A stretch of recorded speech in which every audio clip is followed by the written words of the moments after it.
camarades peuple d'Afrique, peuple de Côte d'Ivoire, mes chers frères et sœurs d'Ilutako Gourmand, chers camarades d'Afrique du Sud, de l'Est, de l'Ouest, en passant par le centre, soyez salués en vos rangs, grades et qualités, chers camarades. Je vous demande de partager cette vidéo partout à travers le monde entier. Pompez les cœurs, mettez la vidéo dans tous les sotoclos, tous les plans à yo, tous les crèves-feuillerons, les coffres-feuillerons. Mettez la vidéo partout.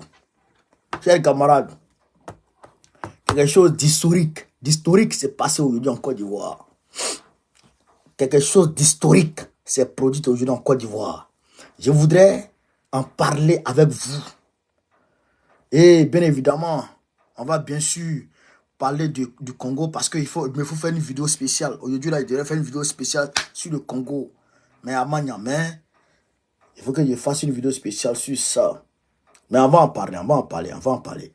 Au-delà de ça, il y a une pression, il y a une tension qu'il y a au niveau entre le Mali et puis la Mauritanie.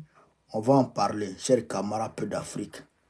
Donc, je vous demande de partager au maximum la vidéo, de mettre partout à travers la tête. On va commencer la vidéo. Alors donc, je vous avais dit que les jeunes étudiants de l'INFPA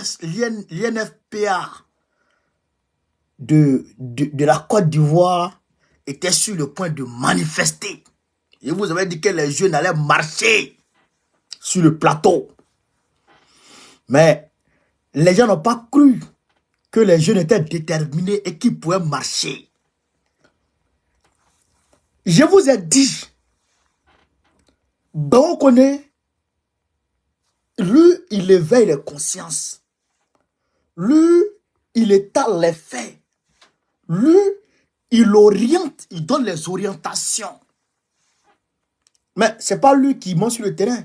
Camarade, tapoter, TikTok, tapoter. Ce n'est pas lui qui monte sur le terrain. Mais Baron connaît, lui, il explique les choses. Et libre à chacun de prendre la voie qu'il souhaite. Eh bien, les jeunes étudiants ont compris que ce n'est pas Dieu qui va venir leur donner du travail. C'est Draman qui doit leur donner du travail. Ils ont compris que ce n'est pas un marabout qui a faim et qui a besoin de leur argent qui va leur donner du travail. Ce n'est pas les pasteurs escrocs comme le Makosola qui ont faim, qui vivent sur le dos de leurs fidèles qui vont leur donner du travail. Les enfants ont compris que c'est l'État qui doit leur donner du travail. Et donc, ils sont allés aujourd'hui au plateau pour aller demander travail, pour aller demander leur emploi, leur jossi à l'État de Côte d'Ivoire. Chers camarades peu d'Afrique, je voudrais vous demander de mettre beaucoup de cœur.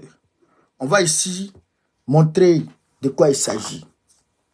Voici la marche. Voici la marche. Ils ont marché aujourd'hui sur le plateau. Ils ont marché aujourd'hui sur le plateau, les jeunes. Ils ont marché sur le plateau. Ouais.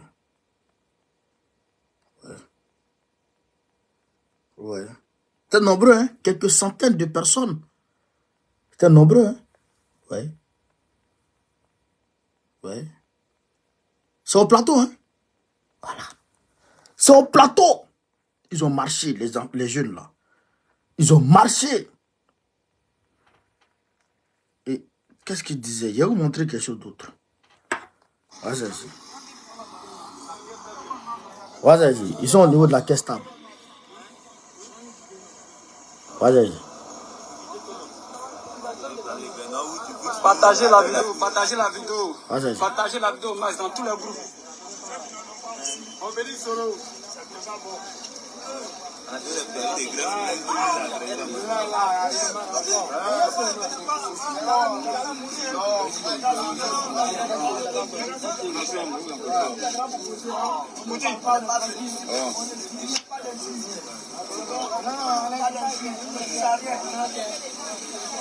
Vas-y. Partagez la vidéo dans tous les groupes, partagez. Ils sont venus pour se faire entendre. Nous, au concours d'intégration, après la formation à INFPA, on passe pas concours dans concours. On passe pas concours dans concours. On est fatigué. Ne vous cachez pas avec les tenues. Venez vers ici. Voilà, venez ici. Venez vers ici. On va voir. Ouais, chacun filme ici en direct. Connectez-vous massivement, partagez la vidéo dans tous les groupes. Il y a les jeunes dames dedans, tout ça. Ils sont devant la caisse table. On est venu pour manifester pour nos droits. On ne passe pas concours dans concours. Voilà. Ça change. Ça va grave. Au village, Voilà. partagez la vidéo, partagez dans tous les groupes. Voir cette personne connectée. Mettez le cœur, mettez le cœur. Ok.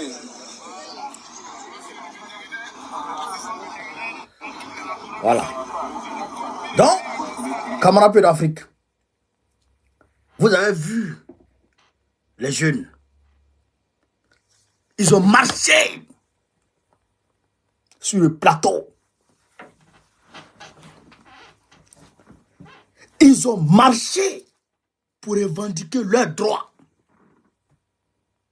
D'abord, ils ont grévé. D'abord, ils ont grévé. Et quand ils ont grévé, Adjumandi, avec sa tête André Corosol, avec sa tête André Corosol, sa grosse tête André, cher camarade d'Afrique, André Brick 45, au lieu de chercher à résoudre le problème des jeunes, qu'est-ce qu'il fait? Il va déloger les jeunes de leurs internats et il ferme les écoles. Et derrière, il veut faire passer un concours c'est-à-dire qu'en s'arrangeant avec ceux de, comment on appelle ça, des eaux et forêts. Parce que c'est dans ces établissements-là que les eaux et forêts passent leur concours pour augmenter de grade. Donc, ils voulaient faire ça derrière ces jeunes-là. Les eaux et forêts, les étudiants des eaux et forêts, eux aussi, ils ont dit, ils ne veulent pas passer le concours parce que, pour, comment on appelle ça, en solidarité avec les jeunes, les étudiants qui sont en train de gréver aujourd'hui, qui sont en train de marcher aujourd'hui. Vous avez compris ça? Donc, déjà, dans le milieu social, c'est que la solidarité même règne. Dans le milieu scolaire, dans le milieu estudiantin, mais la solidarité règne. Et ils sont refusés. Et ils ont marché. Mais comment vous dites que 1 milliard par jour pour la jeunesse? Vous dites que la Côte d'Ivoire est un pays émergent. Vous dites que la Côte d'Ivoire est un pays développé. Vous dites que la Côte d'Ivoire, il y a tout. Mais des jeunes qui sont formés pour travailler, pour servir le pays, vous voulez les former pour les jeter dans la rue. Alors que leur formation coûte cher. Leur formation coûte cher. Mais malgré tout ça, vous voulez les former et les jeter dans la rue. Mais vous êtes comment? Vous êtes comment? Il y a un problème. Il y a quelque chose qui ne va pas. Chers camarades d'Afrique. Donc, ces jeunes-là ont décidé de prendre leur destin en main parce qu'ils savent que personne ne le fera à leur place. Donc, ils ont marché aujourd'hui. Et il y a beaucoup qui ont été... J'ai appris qu'il y a certains qui ont été arrêtés parce que leur manifestation a été dispersée par la police de Draman. Leur manifestation a été dispersée par la police de Draman. Mais j'interpelle ici Sekambou, le secrétaire général national de la FESI. J'interpelle Sekambou parce que ça aussi, c'est ton devoir. Parce que c'est des étudiants. C'est des étudiants. Ça relève de ta responsabilité ici. Donc, il faut voir clair dans cette affaire. Chers camarades peu d'Afrique, quand on a dit ça, on s'en va un peu. On s'en va petit à petit. On s'en va petit à petit. On va rester toujours en Côte d'Ivoire. Je vais vous présenter une vidéo. Je vais vous présenter une vidéo, chers camarades Pays d'Afrique. Voilà. Je vais vous présenter une vidéo. Dorénavant, Écoutez cette vidéo. l'étranger qui épouse un Ivoirien ne pourra pas acquérir de plein droit la nationalité ivoirienne. L'acquisition de cette nationalité par le conjoint étranger est soumise à certaines conditions essentielles, dont celle qui consiste à souscrire une déclaration à cet effet devant l'autorité compétente 5 ans à compter de la célébration du mariage. Ensuite, la preuve d'une vie en commun entre le conjoint étranger et l'Ivoirien qui matérialise en fait l'existence du mariage et l'effectivité du mariage. Il faut dire que ce délai de 5 ans peut être amené à 3 ans en présence de 2 enfants du couple. Je vous avais dit que Alassane Ouattara était en train de travailler sur le code de nationalité en Côte d'Ivoire. Je vous avais dit, sur un projet de loi concernant le code de naturalisation en Côte d'Ivoire. Je vous avais dit ça, non? Voilà. Donc maintenant, ils ont durci la loi sur la naturalisation en Côte d'Ivoire. Vous comprenez? Mais c'est quand même paradoxal. C'est quand même paradoxal et c'est quand même bizarre. C'est quand même bizarre. Toi, Alassane Ouattara, toi tu es burkinabé. Tu viens de Saint-Dou. Et c'est toi qui viens durcir la loi de naturalisation sur les Ivoiriens. Et sur les Africains. Donc maintenant, si tu maries une Ivoirienne, tu n'es pas d'office. Tu ne deviens pas d'office ivoirien. Il faut attendre 5 ans. Ou peut-être 3 ans en présence de 2 enfants. Vous comprenez l'affaire, chers camarades? Donc ça veut dire qu'ils sont en train de durcir la loi concernant la naturalisation en Côte d'Ivoire. Vous comprenez ça? Vous comprenez ça? Mais tout ça là, c'est pourquoi? Tout ça là, ça vise quoi? Ça vise la carte de séjour en Côte d'Ivoire. D'ici fin 2024 là, à coup sûr, Dramane va imposer la carte de séjour aux gens. Je sais de quoi je vous parle. Il va imposer la carte de séjour aux gens. Anna, merci pour les cadeaux. Vous comprenez ça? Il va imposer la carte de séjour aux gens en Côte d'Ivoire. Dans quelques temps, d'ici fin 2024, là, moi je vois ça venir. C'est-à-dire que quand on parle aux gens, il faut qu'ils comprennent.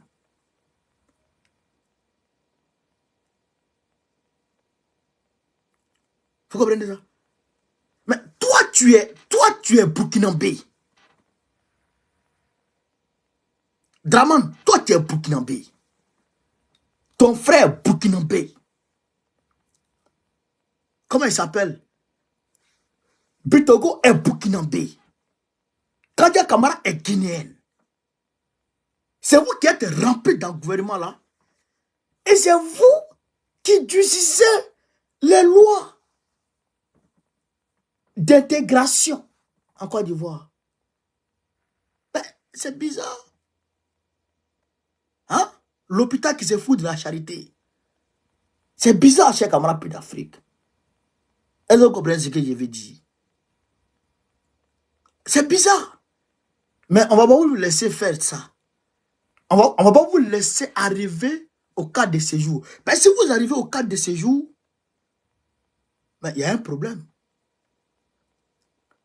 Il y a un problème.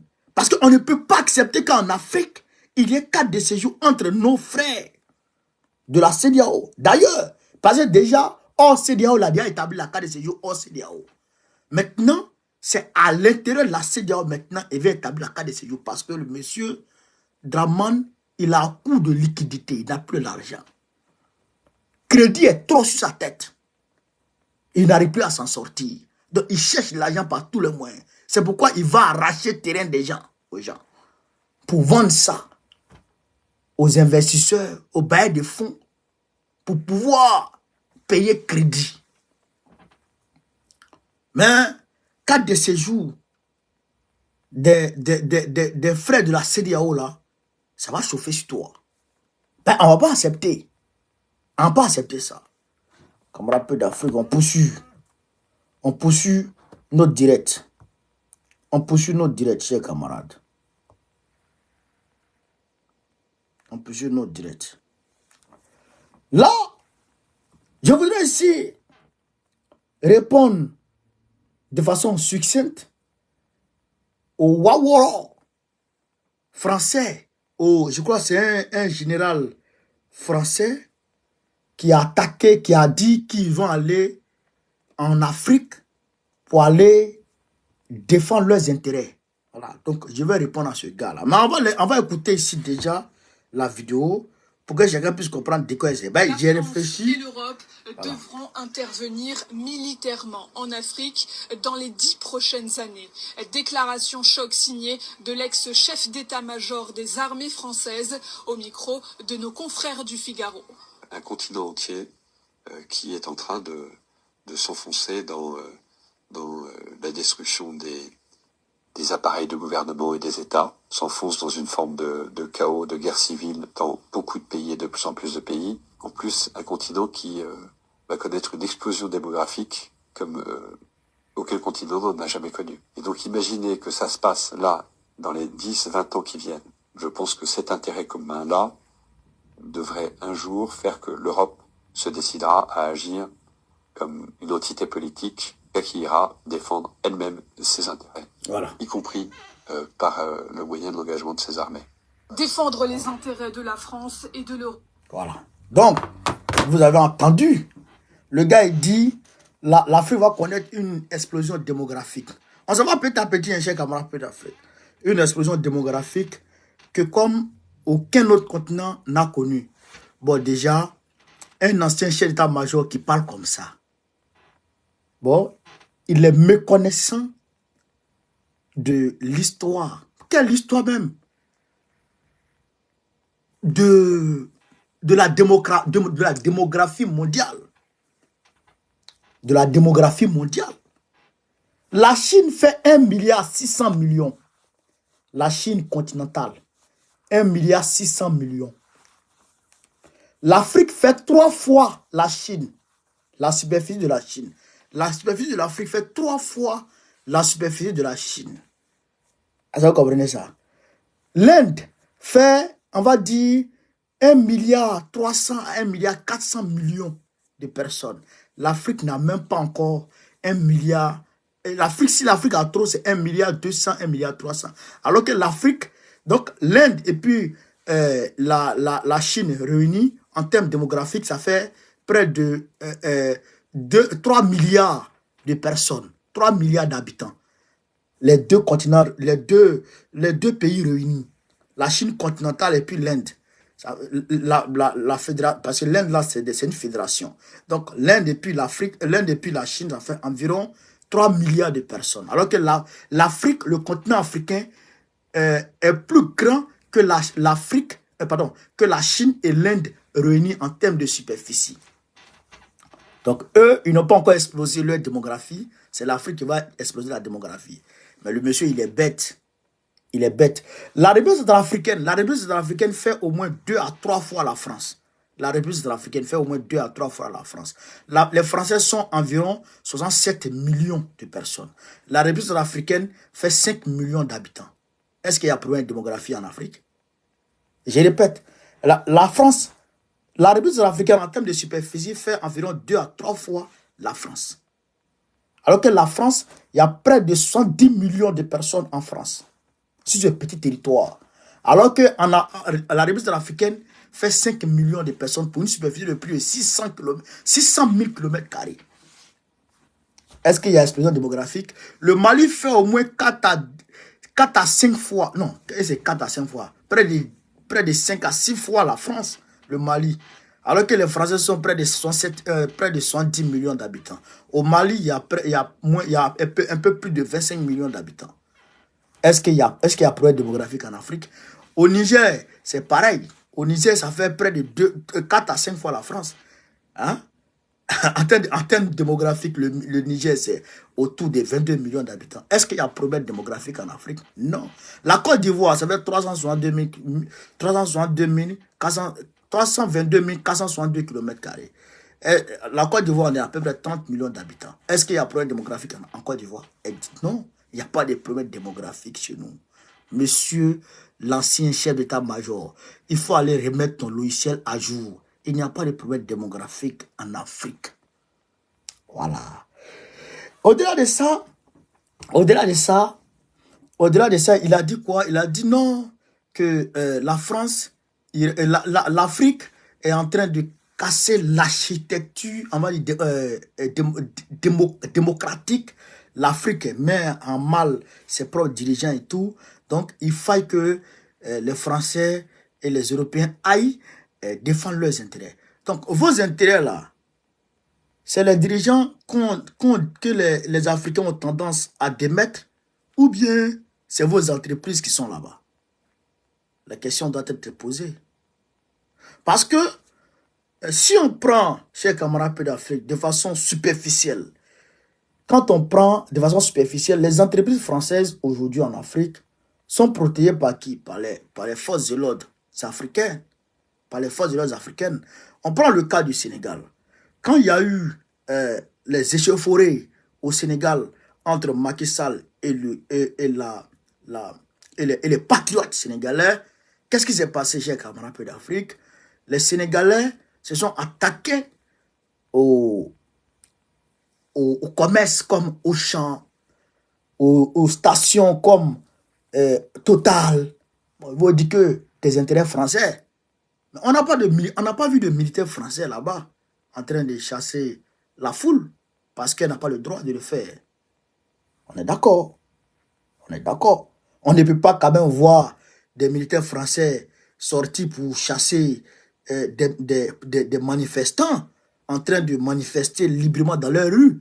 C'est mal vu. Donc les Français ne sont pas sortis, les militaires français à Dakar ne sont pas sortis pour venir se stationner devant ces commerces-là. Non, ce n'est pas ce qui s'est passé. C'est les militaires sénégalais qui sont sortis pour dissuader la population, pour que la population cesse ce qu'elle est en train de faire. Et généralement, c'est comme ça un peu partout en Afrique. Mais ce qui retient notre attention ici, c'est que la France a de façon délibérée agressé un des présidents africains. De façon délibérée, plusieurs fois, agressé des présidents africains. Le cas de Muammar Kadhafi, ils ont tué Kadhafi pour déstabiliser totalement la Libye. On est d'accord? Ils ont détruit totalement la Libye. Ils ont tué Kadhafi pour détruire totalement la Libye. Pour que leurs intérêts puissent être protégés. C'est pas ça. Mais ce n'est pas que les intérêts puissent être protégés en tant que tels. C'est pour que les entreprises, les multinationales françaises, etc., Total et consorts, puissent voler aisément. C'est pas ça. Voilà. On a vu aussi les Français aller bombarder le palais présidentiel de la Côte d'Ivoire pour sortir le président Laurent Gbagbo et mettre à la place du président Laurent Gbagbo Ouattara. On a vu ça, on est d'accord. Donc, intervenir militairement, ce n'est pas pour aller protéger les entreprises françaises, non. C'est pour démettre, c'est pour faire des coups d'État et mettre à la place des présidents qui ne leur sont pas favorables, des présidents qui leur sont soumis, qui leur sont dociles, comme Alassane Ouattara. On est d'accord. Voilà. On a vu aussi au Niger, quand Bazoum a été renversé par les patriotes du Niger, la France a de façon manu militari décidé d'aller bombarder le palais du président Tchiani sortir le président Pichani et rétablir Bazoum. Là encore, on réalise que ce n'est pas à cause d'Areva qui était de l'autre côté là-bas. Parce que personne n'a touché Areva. Même le peuple nigérien, qui est un peuple civilisé, qui est un peuple, je dirais, républicain, qui est un peuple, comment on appelle ça, qui fait preuve de civisme, n'est pas allé agresser les intérêts français. Aucune entreprise française n'a été touchée. Mais pourquoi la France voulait intervenir au Niger? Ce n'est pas à cause de ses intérêts, et ce n'est pas encore des entreprises. Non, c'est pour que le régime qui est là leur soit soumis, pour qu'ils puissent faire tout ce qu'ils veulent. D'accord? Donc, quand il dit aller protéger les intérêts, ce n'est pas dans le sens d'aller protéger les entreprises qui sont là-bas. Non, c'est pour aller, on va dire, changer de régime. On a vu en République centrafricaine, le cas centrafricain est un cas école. Chers camarades d'Afrique, il faut qu'on vous explique un peu. La France a installé David Dacko, après avoir tué le président, le patriote Barthélemy Bokanda, qui a été frappé pendant qu'il était en vol. Son avion a été bombardé et il est mort. Ils ont installé David Dacko. Après David Dacko, parce que David Dacko ne voulait plus travailler, il voulait diversifier ses partenariats, ils ont enlevé David Dacko, ils ont mis Bokassa Premier. Bokassa Premier, quand ils sont tournés vers la Libye, ils ont enlevé Bokassa Premier, ils ont mis David Dacko. Quand David Dacko a commencé à parler encore, ils ont mis, je crois, Bédé Patassé. Après, ils ont mis, comment on appelle ça, Bozizé. Après Bozizé, ils ont enlevé Bozizé, ils ont mis Djeté Dioua. Quand Djeté Dioua aussi n'arrangeait pas les choses, Touadéra est venu avec leur accord. Maintenant, quand Touadéra a voulu diversifier ses partenariats pour essayer de faire profiter profiter les Centrafricains des ressources naturelles de la République centrafricaine, eh bien, ils ont tenté encore d'enlever Touadéra pour installer, je ne sais pas qui d'autre. Le même Bozizé, je pense, parce que c'est Bozizé qui a la tête aujourd'hui de la rébellion centrafricaine. Vous comprenez là? Donc, ce n'est pas une question d'aller protéger leurs intérêts dans le sens d'aller mettre autour des entreprises françaises, des militaires français pour protéger ces entreprises-là. Non. C'est dans le sens de démettre les régimes qui sont en place et de mettre à la place de ces régimes-là des hommes qui leur sont dociles, des valets. Est-ce que vous comprenez ça, c'est comment? Est-ce que vous comprenez ça? Donc, c'est pour dire que le combat que nous menons est un combat très difficile. Très difficile, mais en même temps, très facile. Est-ce que vous comprenez ça? Très difficile, mais très facile. Très difficile, pourquoi? Parce que nous aurons toujours des traites qui vont accepter de collaborer avec les Français. La politique impérialiste française. Vous comprenez ça? Il y aura toujours des gens. Et donc, tant que ces gens-là seront là, eh bien, la France va toujours tenter de démettre les régimes patriotes qui veulent travailler pour leur pays. Vous comprenez ça? Vous comprenez ça? Mais c'est facile, pourquoi? C'est facile parce qu'aujourd'hui, les Africains ont compris. Les Africains ont compris qu'en réalité, tout président qui est bon pour eux n'est pas bon pour les Français. Tout président qui est bon pour l'Afrique n'est pas ricoché, pas bon pour les Français. Vous comprenez ça? Donc, de ce point de vue, les Africains peuvent identifier très rapidement le président qui est là pour eux. Et donc, le défendre coûte que coûte. C'est pourquoi les Africains aujourd'hui défendent Assimi Goïta. Urbi et Orbi. C'est pourquoi les Africains aujourd'hui défendent Ibrahim Traoré. C'est pourquoi ils défendent le président Tchadi.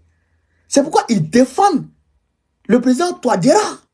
C'est pourquoi ils défendent le président Bassirou Diomaye Faye. Voilà la réalité. Et donc, si on arrive au volet militaire, là encore, c'est très facile. Parce qu'il faut se rappeler que la colonisation a eu lieu parce que nos aïeux n'avaient pas d'armes. Et ils ne savaient pas où s'en procurer. Mais aujourd'hui, non seulement on a des armes, mais on sait où s'en procurer. Et ceux même qui nous fournissent ces armes-là sont prêts à nous fournir autant d'armes qu'on veut. Il faut juste payer. Mais nous avons tout pour payer les armes. Donc quand on a les armes que les gens ont utilisées pour venir contre nous, pour nous coloniser, on a les mêmes armes que vous. Et on a l'effectif qu'il faut. Frère, on va se dire. On va s'allumer. Si les gens là viennent pour dire qu'ils viennent coloniser l'Afrique, vous allez voir, toute la diaspora va descendre en Afrique pour aller prendre les armes. Non seulement il y aura des Africains en Afrique pour se mobiliser pour les attendre, mais nous-mêmes ici en diaspora, on va laisser téléphone, tout ça, et puis on va descendre sur le terrain, puis on va prendre les armes pour les attendre. Ça, il faut que ce soit clair. Personne ne peut venir coloniser l'Afrique encore. Ça là, c'est fini. Ouais. Non, ça c'est fini ça. Il faut que les gens, une bonne fois pour toutes, comprennent que aujourd'hui, 21e siècle 2024, on ne peut plus coloniser l'Afrique. À Bana. Ouais. Non, c'est fini. C'est fini. Je dis, la dernière fois, mais tout le monde a vu, quand le capitaine Ibrahim Traoré a lancé la mobilisation générale, a fait appel au VDP, en moins de 24 heures, 50 000 personnes se sont mobilisées en même temps. Où ils vont dire une semaine, près de 90 000 personnes se sont mobilisées et disent qu'ils veulent intégrer l'armée. Près de 90 000 personnes. Ouais. Non, ça, c'est que ça, c'est des bataillons. Frère. Mais au-delà de ça, au Niger, il y a un mouvement de la société civile qui a lancé un appel à la mobilisation générale. Mais ils ne s'entendaient pas au monde qu'ils allaient voir, au monde auquel ils allaient faire face. Tous les jeunes Nigériens sont sortis pour dire qu'ils veulent s'enrôler dans l'armée. Eux-mêmes, ils étaient obligés de reporter l'enrôlement. Ils ne pouvaient pas enrôler tout le monde qui était désordre. Pour dire qu'aujourd'hui, les Africains ont compris. Et les Africains sont prêts à mourir pour leur terre. Ça là, ça ne doit plus être déniable à qui que ce soit. Il faut que les gens comprennent ça. Qu'on ne va plus accepter. Non, ça c'est fini. Ça c'est fini. Comment? Ce que vous avez fait à nos aïeux. Mais il ne faut pas les en vouloir. Nos aïeux, là, il ne faut pas les en vouloir. Hein. Ils n'avaient pas d'armes. Ils n'avaient pas d'armes. Et la traite négrière a fait que l'Afrique a accusé un retard de près de 400 ans dans l'industrialisation. L'Afrique a accusé un retard de plus de 450 siècles. Non, vous savez qu'ils ont passé leur temps à se cacher des esclavagistes. Ils ont passé leur temps à se cacher, à voyager d'un point A à un point B, d'un point B à un pour échapper aux esclavagistes. Donc, ils ont accusé un retard de plus de 4 siècles. Mais ce retard-là, on est en train de le rattraper à grande vitesse. Aujourd'hui, les Africains fabriquent voitures. Il y a des jeunes qui ne vont même pas à l'école. Il n'est pas parti à l'école, puis il regarde la voiture, puis il fabrique. puis il fabrique voiture. Ouais. Donc, ce retard-là, non, on va rattraper ça. Non, on va rattraper. Et donc, quand on rattrape ce retard, on ne peut plus nous manipuler. On ne peut plus nous manipuler, chez camarades pédagogues. Ça, c'est une réalité. Il faut que les gens comprennent ça. Qu'aujourd'hui, là, celui qui va venir pour dire que je viens coloniser l'Afrique encore, il fera face à une résistance qu'il ne pouvait jamais s'imaginer. Une résistance farouche qui va le chasser. Et quand lui-même va dépasser de là où il vient. Allez dire ça au Waworo là. C'est moi qui vous dit ça. S'ils ne croient pas, ils n'ont qu'à essayer. S'ils ne croient pas, ils n'ont qu'à essayer. Ils vont prendre drap. Carrément. Tu vas venir défendre tes intérêts. Toi, nous, nos intérêts qui sont ici là, qui est venu défendre ça? Plaisantin. Waworo Kodjoubou. Chers camarades peu d'Afrique, on va avancer petit à petit. On est là pour avancer, on va avancer. On est là pour avancer, on va avancer. Donc là, il y a une tension entre la Mauritanie et le Mali. La dernière fois, quand j'ai fait le rapprochement entre la visite du président Bassirou Diomaye Faye en Mauritanie et la visite du ministre des Affaires étrangères de la Mauritanie au Mali, j'ai fait erreur. En réalité, ça n'avait rien à voir. Vous comprenez? Je vais vous expliquer l'objet réel de la visite du ministre mauritanien au Mali. Le ministre mauritanien de la Défense, débarque à Bamako au Mali samedi, où il s'est entretenu avec le président de la transition malienne, Assimi Goïta, dans un contexte de tension croissante à la frontière. Selon les précisions maliennes, le président de la transition, son excellence Assimi Goïta, chef de l'État, a accordé samedi au palais de Koulouba une audience à une délégation mauritanienne dirigée par le ministre de la Défense nationale de la République islamique de Mauritanie, Anana Ould Sidi. Les relations entre la Mauritanie et le Mali sont tumultueuses depuis des incidents récents à la frontière. Il y a environ 2 semaines, la Mauritanie a accusé le Mali et le groupe mercenaire, d'après leur appellation là-bas, d'avoir poursuivi des hommes armés à travers la frontière vers le territoire mauritanien et fait des victimes parmi les civils. Selon une source sécuritaire, plusieurs civils mauritaniens ont été tués par l'armée malienne et les combattants et les amis russes dans le camp mauritanien à la frontière. Nous avons envoyé des preuves à Bamako, a-t-elle affirmé. Lors de l'entretien le samedi, le ministre Ould a salué les relations fraternelles et historiques entre les pays voisins. Et voilà. Donc, vous avez compris. Je voudrais ici qu'on fasse un break et qu'on réfléchisse ensemble, vous et moi. Et qu'on réfléchisse ensemble, chers camarades. Regardez le paysage politique malien aujourd'hui. Et d'ailleurs le paysage politique de l'AES. Regardez aujourd'hui. Qu'est-ce qui se passe? Qu'est-ce qui se passe? Les États-Unis d'abord exigent que le Mali organise les élections. L'ONU demande aussi que le Mali organise les élections pour une transition, pour que les civils prennent le pouvoir. Les partis politiques et mouvements se mettent ensemble et veulent faire des grèves, veulent marcher. Et au même moment, les autorités maliennes dissoudent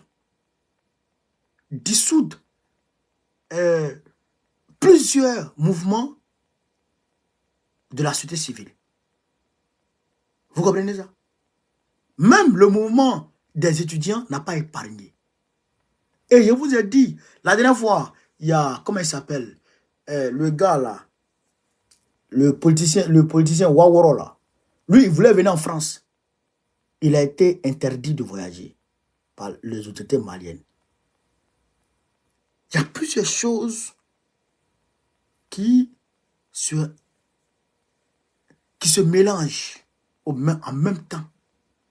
Et au même moment, l'Algérie, la Mauritanie vient dire que le Mali, l'armée malienne a tué des gens sur son territoire. Mais la première fois que ce genre d'incident a été, comment on appelle ça, a été relevé, c'est quand le Mali a décidé de chasser l'armée française. C'était en 2021. Et quand le Mali a décidé de faire venir la Russie. Vous vous rappelez ça, non? Vous vous rappelez, où tout le monde avait fermé la frontière sur le Mali, et puis le Mali s'était rabattu vers la Mauritanie. Vous vous rappelez ça, non? Ouais, d'accord.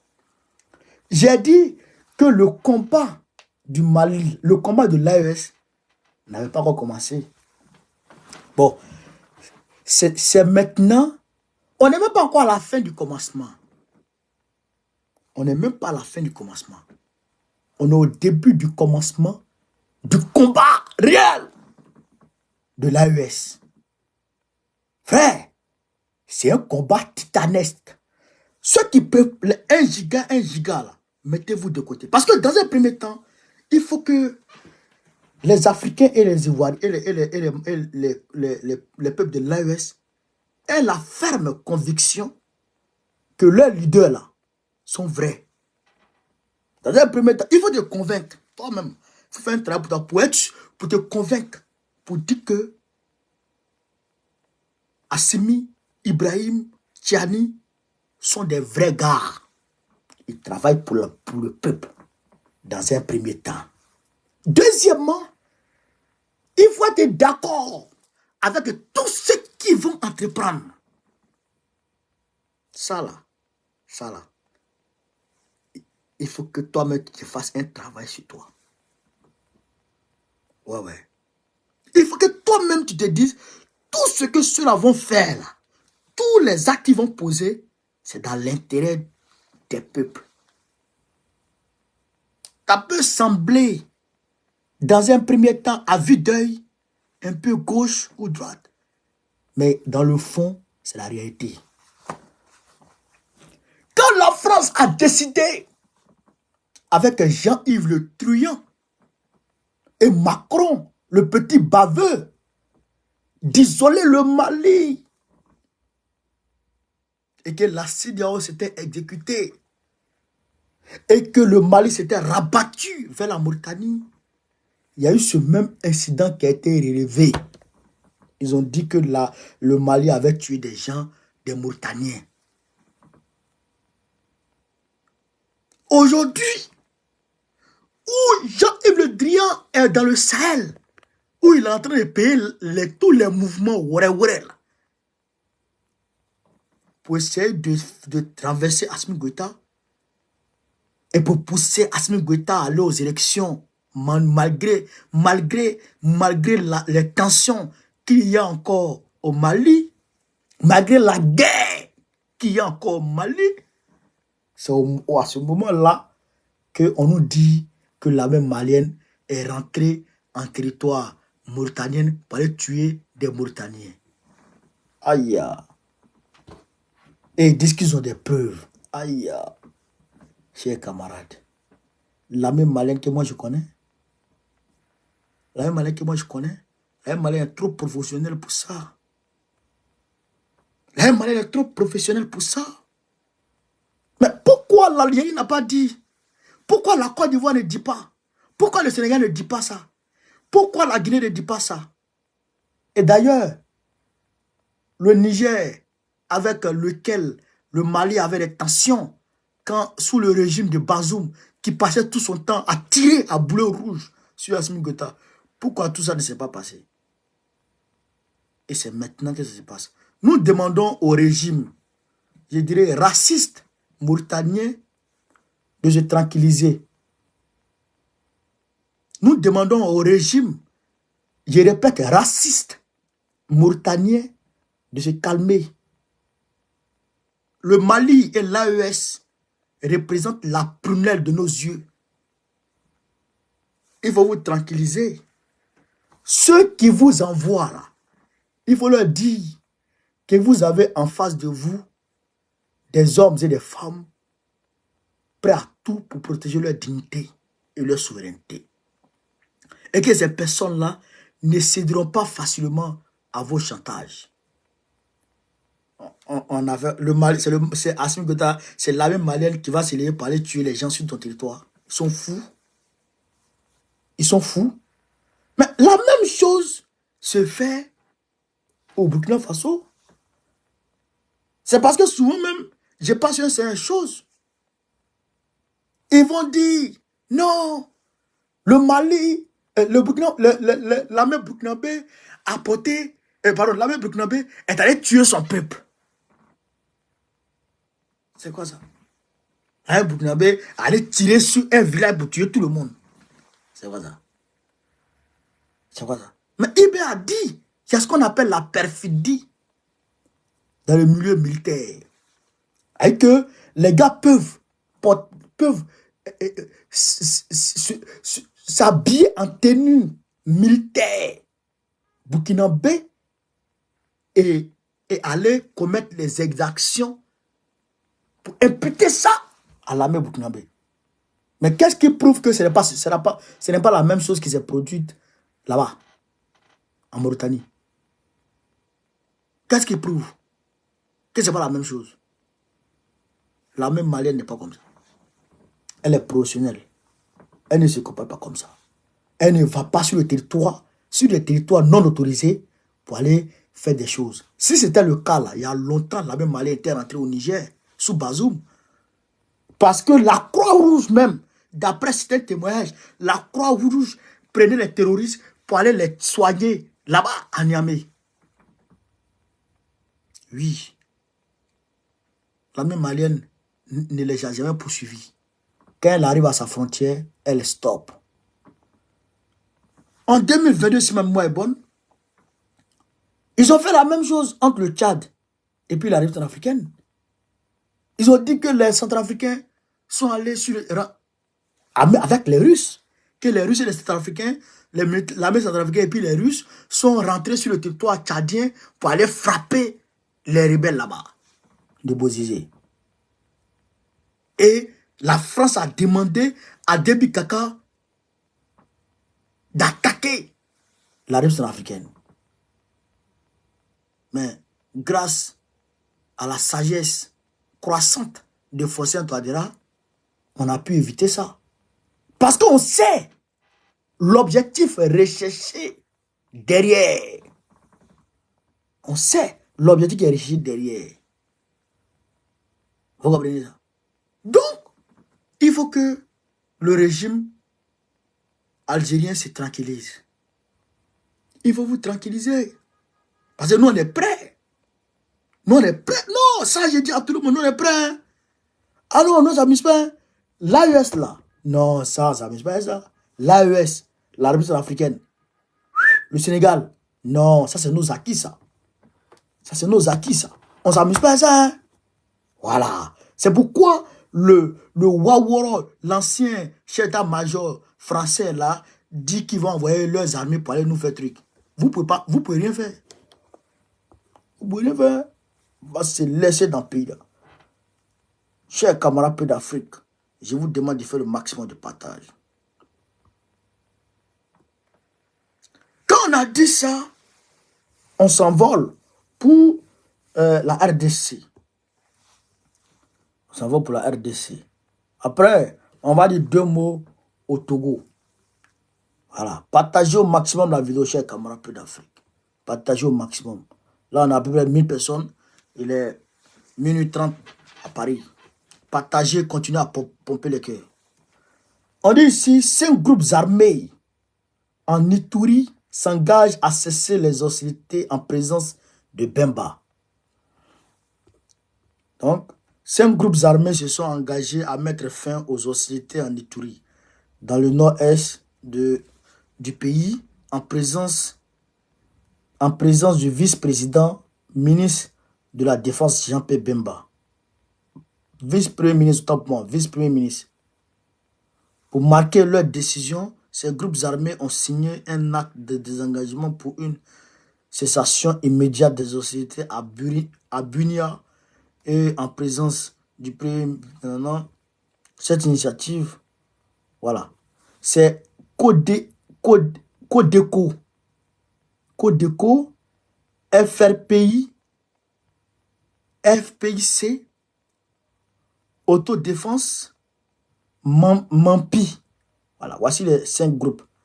CDCO, FRPI, FPIC, Autodéfense et puis Mampi.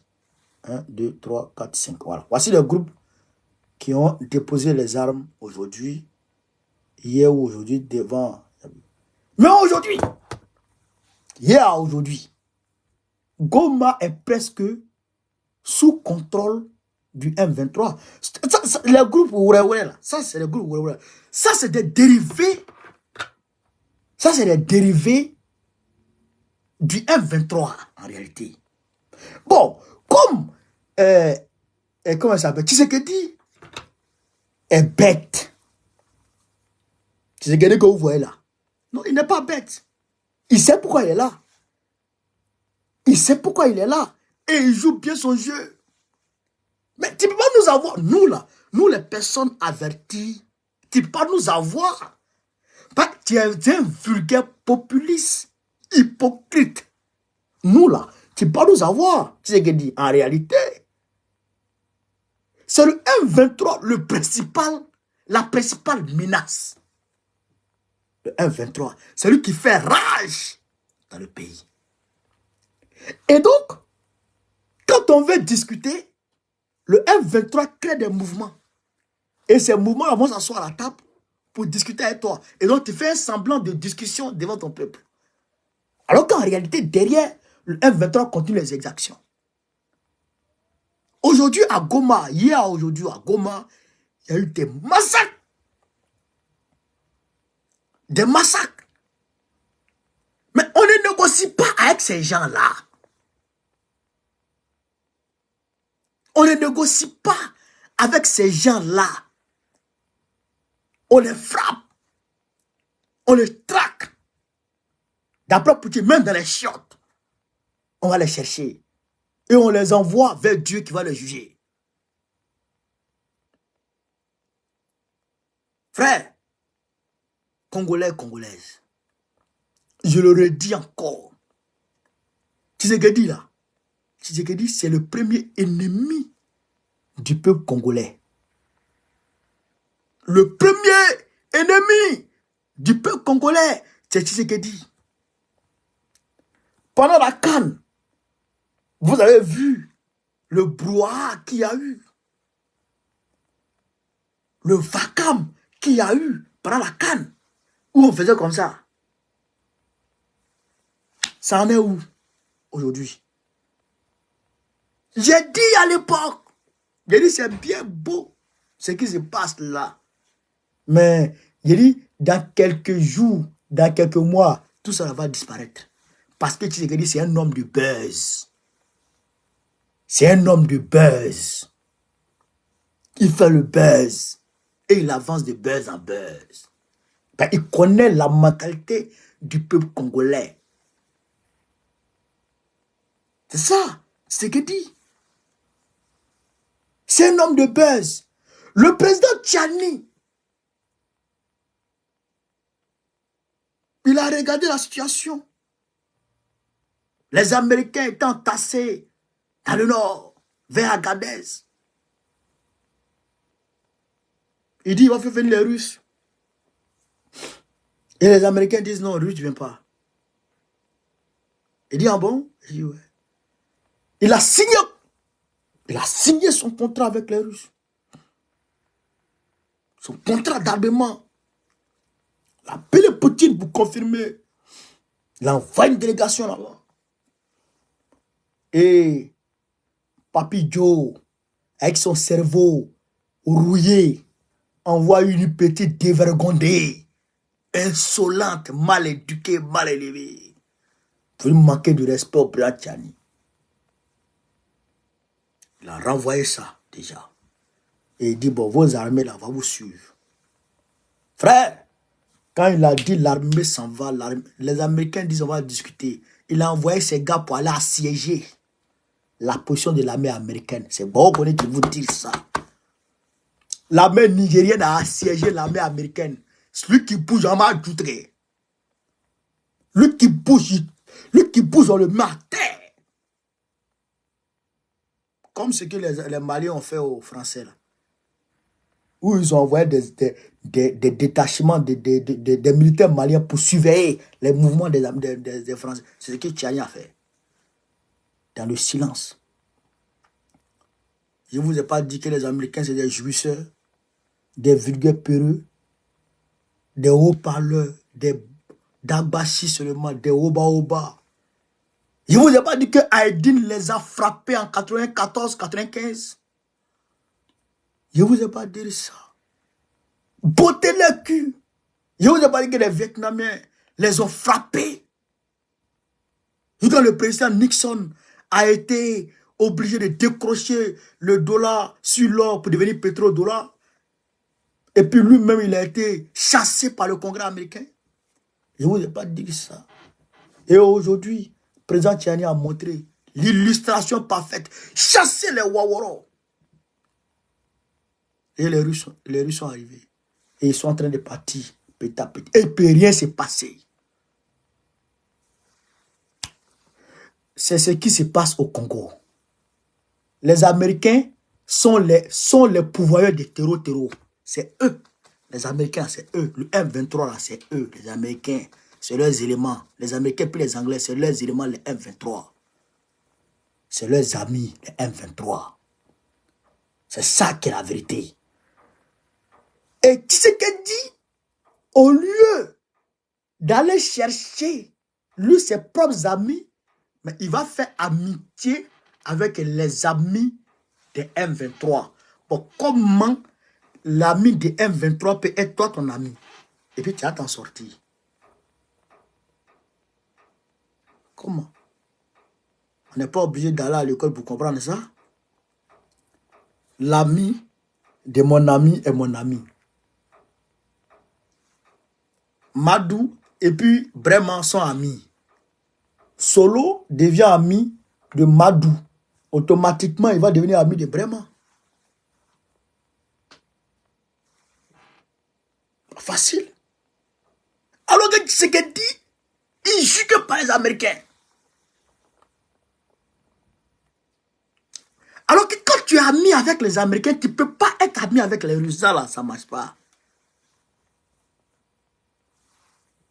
Ça ne marche pas. Il faut faire un choix. Alors que c'est les Russes qui peuvent sauver ce pays-là. Parce que le problème de ce pays-là, c'est l'Occident.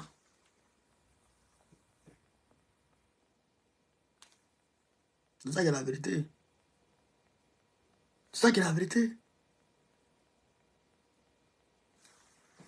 Mais comme Tshisekedi dit, il sait que s'il s'en prend à ces gens-là, son armée est infestée d'agents doubles de la CIA. Des Rwandais qui sont agents doubles de la CIA. Qui sont dans l'armée congolaise. Et ses proches, beaucoup de ses proches sont des agents doubles de la CIA. Qui travaillent pour les Américains. Donc il sait que si c'est tourne vers la Russie, il est susceptible de tomber. Vous comprenez? Il peut tomber. Donc, pour ne pas que lui, il tombe, il sacrifie le peuple. Pour ne pas que lui, son pouvoir soit embêté, il sacrifie le peuple.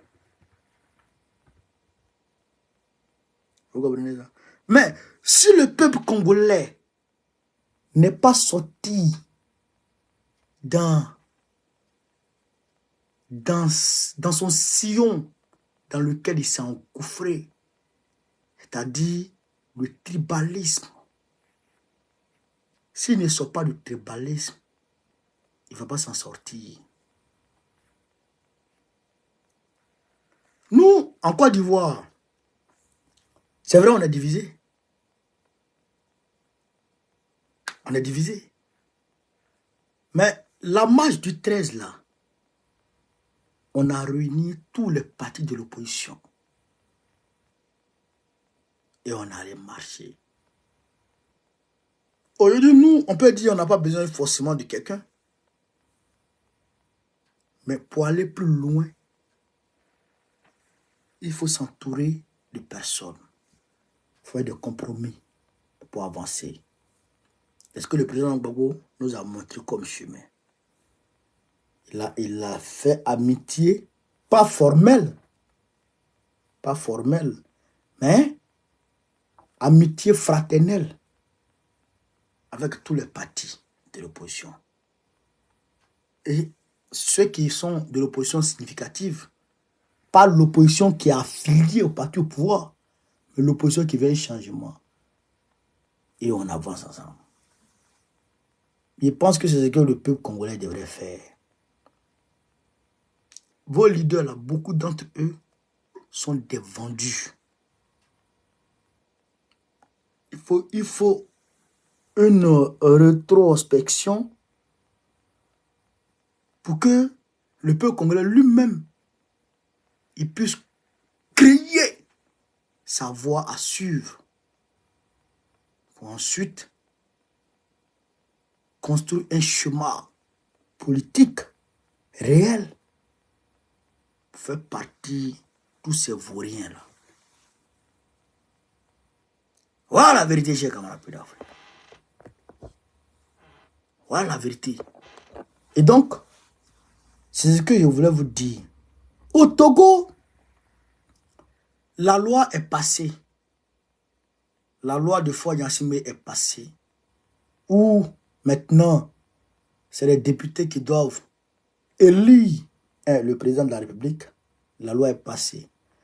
Maintenant, il veut faire un semblant de panafricanisme en demandant, en suspendant France 24 depuis RFI pour que les panafricains soient séduits et le suivent.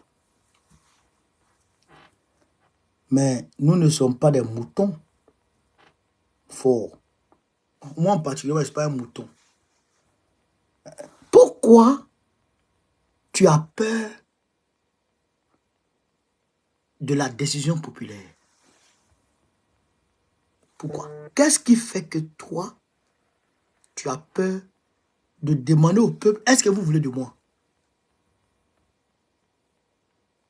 C'est-à-dire que toi, tu n'es pas bon avec ton peuple. Poutine a fait un référendum et il a gagné. Le référendum, il a gagné. Il a demandé au peuple, est-ce que vous voulez qu'on change la constitution, cette disposition de la constitution? Le peuple russe a voté oui à près de 60%. Il a gagné. Et il peut se donner le nom de mandat qu'il souhaite. D'accord. Et là encore, il a fait élection. Il a fait campagne, il a fait élection. Son peuple l'a élu encore. Son peuple lui a renouvelé sa confiance. Assimi Goïta a fait un référendum. Il a demandé au peuple, est-ce que vous voulez cette disposition de la Constitution? Non, est-ce que vous voulez une réforme de la Constitution? Le peuple dit oui à une très large majorité. Bon.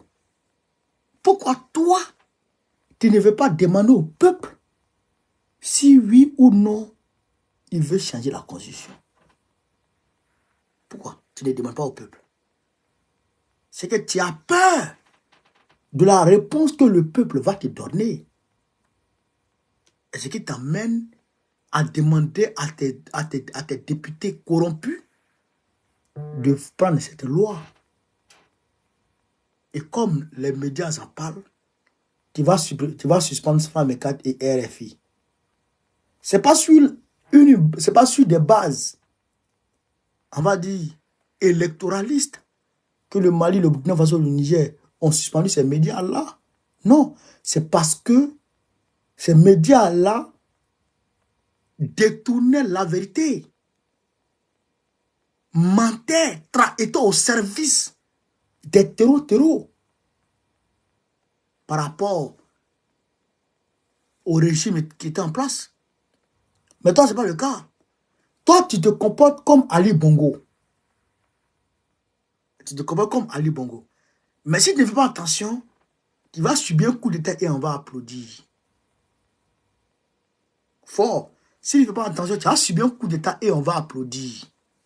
Et je demande au peuple congolais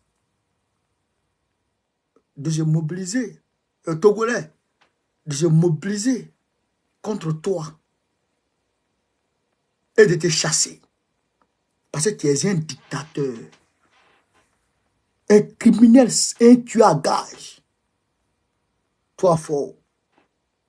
Tu es un criminel, un dictateur, sans cœur. On n'est pas d'accord avec toi. En tout cas, moi, je ne suis pas d'accord avec toi. Donc, je demande à ton peuple de te chasser. Et nous, on sera ici. On va manifester, je crois, le 27.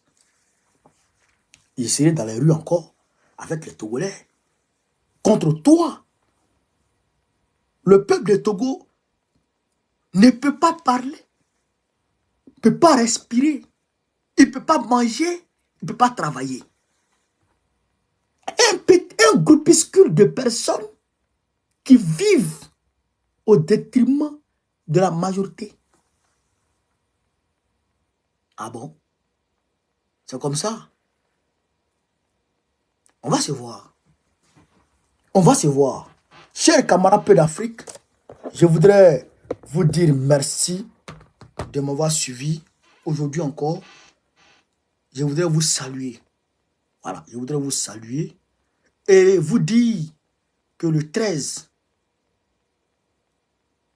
11 mai, on sera à Lyon pour dire oui à Gbagbo. Le 11 mai 2024, on sera à Lyon pour dire oui à Gbagbo.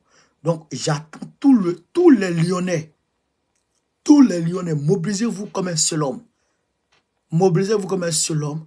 Sortez ce jour-là, le 11 mai, pour qu'on aille dire oui à Gbagbo ensemble. Voilà.